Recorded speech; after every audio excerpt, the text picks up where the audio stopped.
Uma seita é um grupo social que vive seguindo um conjunto rigoroso de regras ou um sistema de crenças que geralmente é criado pelo líder do grupo.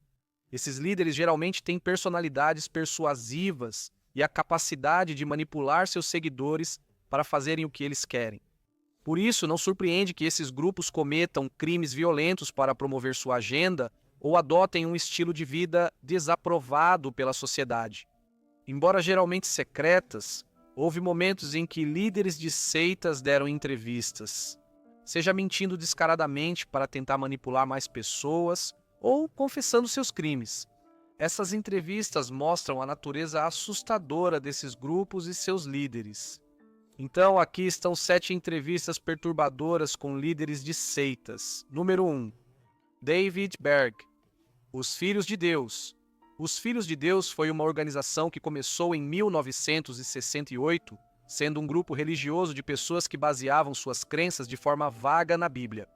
No entanto, o fundador deles, David Berg, era o verdadeiro criador das regras desse grupo. Ele usava mulheres atraentes para recrutar pessoas para seu movimento, prática chamada de flirty fishing. Isso e outros métodos foram eficazes para atrair membros, pois em 1972 o grupo já tinha mais de 130 comunidades. A polêmica começou quando descobriram que David Berg e os Filhos de Deus apoiavam incesto e sexo com menores. Berg foi acusado de ambos, mas nunca condenado. Porém, esses crimes de fato ocorreram em diferentes comunidades do grupo.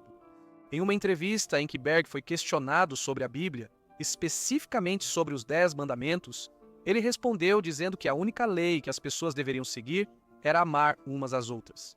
Isso pode ter parecido um sentimento bonito na época, mas era uma resposta perturbadora, pois Berg e os Filhos de Deus usavam respostas assim para justificar crimes.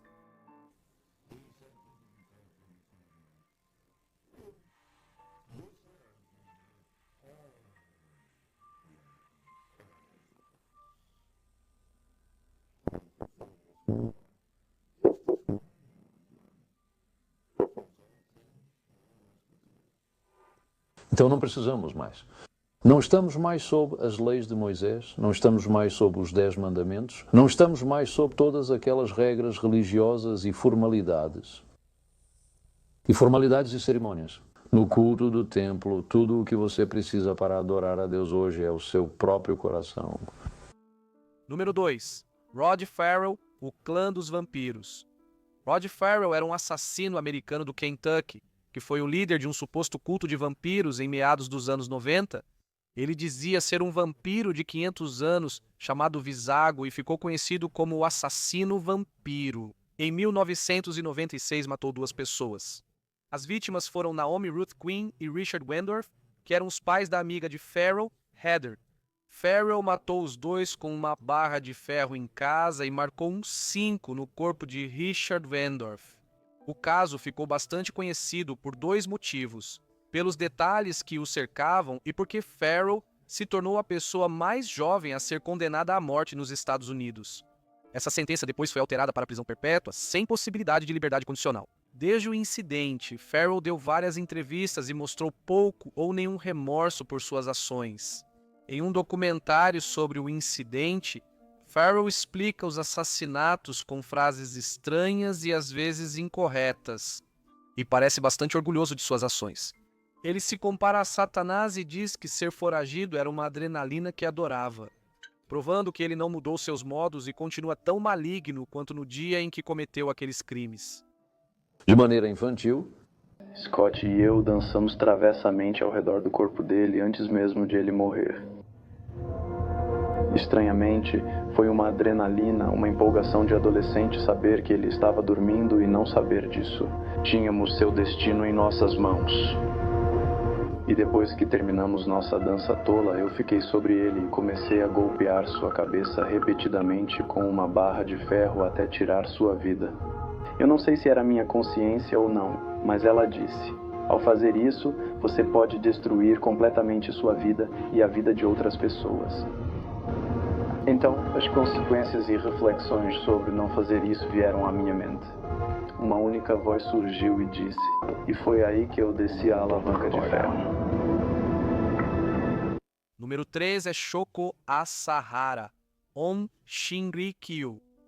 On Shinrikyo é uma seita apocalíptica japonesa que foi fundada em 1984 por Shoko Asahara.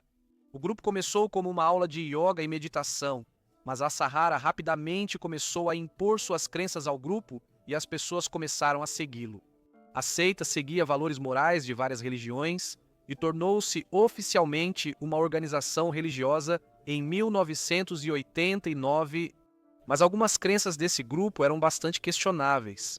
Enquanto Asahara convencia seus seguidores de que o mundo acabaria e só os membros da Omi Shinrikyo sobreviveriam ao apocalipse.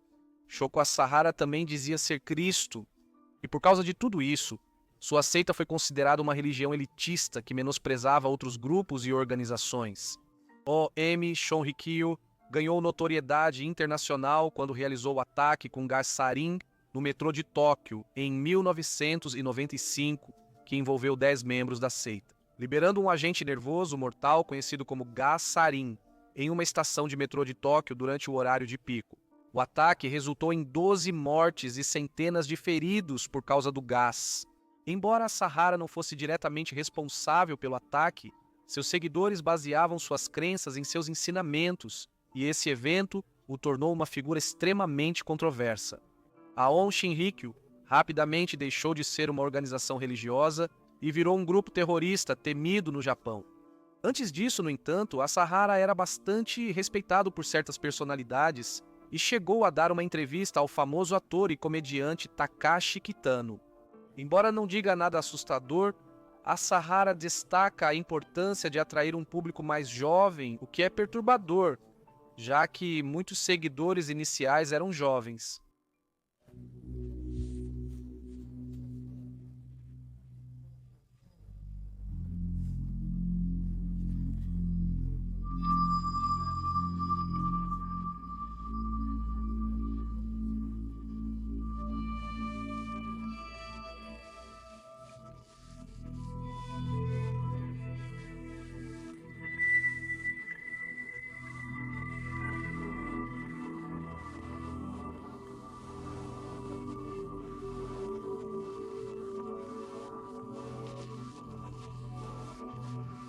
Bem, acho que isso não é um problema, sabe?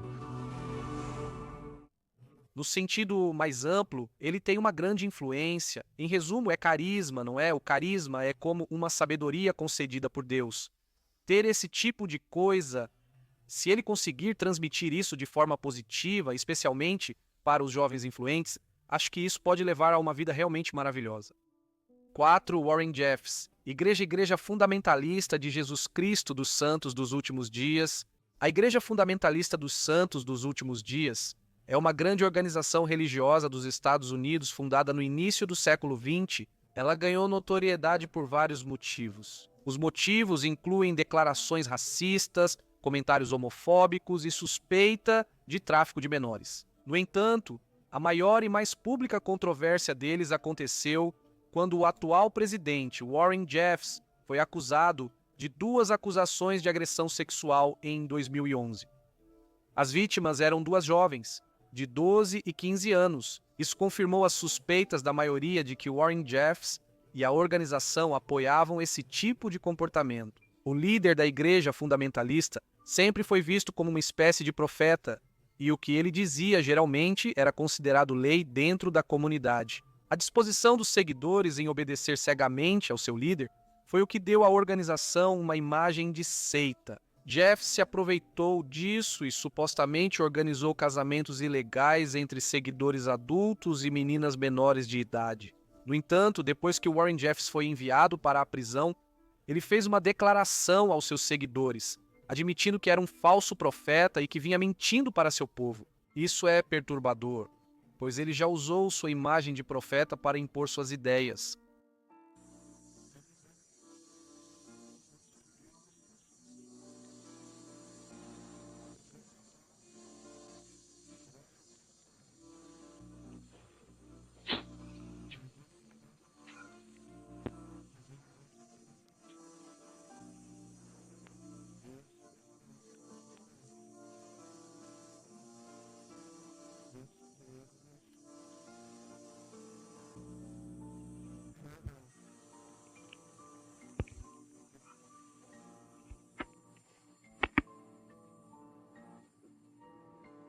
agenda e cometer crimes horríveis. Número 5. Charles Manson, a família Manson. Charles Manson foi o líder de um culto americano conhecido como Família Manson, responsável pela morte de ao menos 9 pessoas. No fim dos anos 60, Charles Manson era visto como um mestre da manipulação, conseguindo convencer várias mulheres a fazer o que queria. Esses atos normalmente envolviam suas crenças incomuns, especialmente Helter Skelter, termo usado por Charles Manson para sua ideia de que uma guerra racial apocalíptica estava prestes a iniciar. Ele achava que organizar os assassinatos aceleraria o processo. Após os assassinatos cometidos pela família Manson em 1969, Charles Manson foi preso e condenado à prisão perpétua sem liberdade condicional. Ele permaneceu na prisão até morrer em novembro de 2017. Antes de morrer, Manson concedeu uma série de entrevistas para vários veículos de mídia diferentes. O público pôde perceber o quão depravado, violento e insano ele era. Em sua famosa entrevista de 1989, Manson aborda diversos temas, mas a parte mais famosa da entrevista acontece quando lhe perguntam quem ele é. Sua resposta é assustadora e perturbadora. Mesmo após 20 anos, as pessoas ainda não sabem quem você realmente é. Me diga em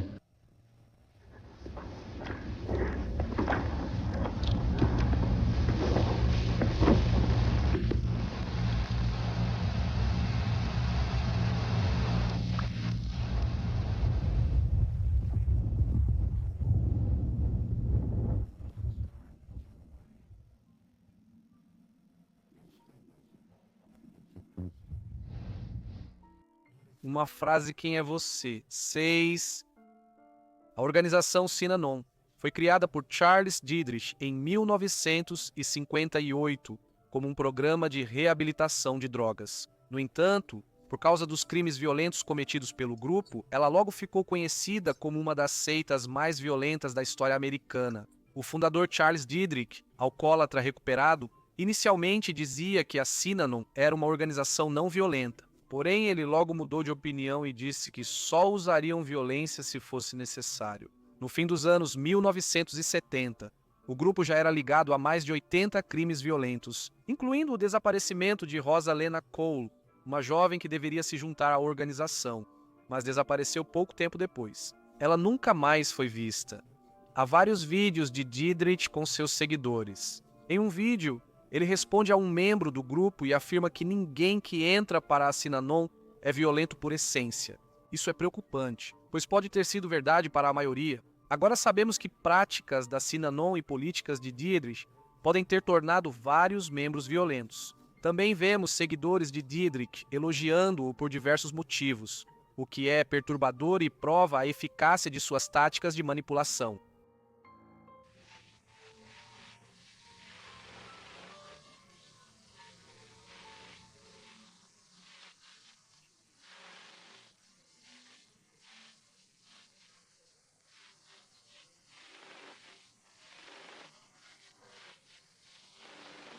Bastante eficazes. Ele então começa a procurar alguém para dizer o que fazer. Ele provavelmente é a pessoa mais honesta que já conheci.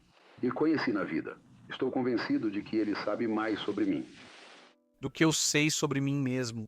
Número 7. Jim Jones. O Templo do Povo. O Templo do Povo foi um movimento religioso iniciado por Jim Jones. Ele se originou nos Estados Unidos, mas mudou-se para o estado do sul da Guiana na década de 1970, formando um assentamento conhecido como Jonestown. Embora a política de Jim Jones fosse bastante controversa, as pessoas de Jonestown pareciam relativamente felizes. Mas tudo mudou rapidamente e o Templo dos Povos foi acusado de várias violações de direitos humanos. Um representante da Câmara dos Estados Unidos da América, conhecido como Leo Ryan, viajou para a Guiana para investigar essas denúncias. E, a princípio, tudo parecia bem, mas como várias pessoas demonstraram interesse em sair, Jones presumiu que Ryan iria tentar fechar o assentamento. Por causa disso, Jones deu veneno aos seus seguidores e disse que eles precisavam cometer suicídio, pois seria uma maneira melhor de morrer do que se a CIA os pegasse. Em 18 de novembro de 1978, 907 pessoas morreram por envenenamento por cianeto. Leo Ryan e outras 4 pessoas foram mortos no mesmo dia. Logo após, Jim Jones se suicidou com um tiro.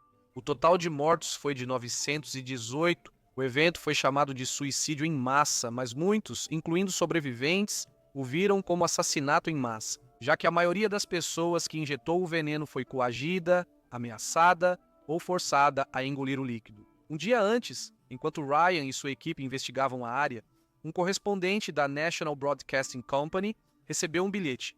Por favor, me ajude a sair de Jonestown. Jim Jones foi questionado publicamente e negou a situação, dizendo que todos estavam felizes e podiam sair se quisessem. E quando quisessem. Na noite passada, alguém veio e me passou este bilhete. Ele é a pessoa de quem acabei de falar agora. Sim, este é um cavalheiro. Este é o homem que eu... Quero perder, filho, aqui. Mas não se preocupe, esse homem, por algum motivo, das pessoas em seu grupo. As pessoas jogam, amigo. Elas mentem. O que posso fazer sobre mentiras? Vocês vão nos deixar? Eu só imploro, por favor, nos deixe, Will. Não vamos incomodar ninguém. Quem quiser sair daqui, pode sair daqui. Não temos problema em sair. Eles vêm e vão o tempo todo. Não sei que tipo de jogo as pessoas gostam. Algumas pessoas gostam de publicidade, mas eu não gosto. Alguns de vocês gostam. Mas se é tão ruim assim, por que ele está deixando o filho dele aqui? Você pode me dar. Um bom motivo para isso?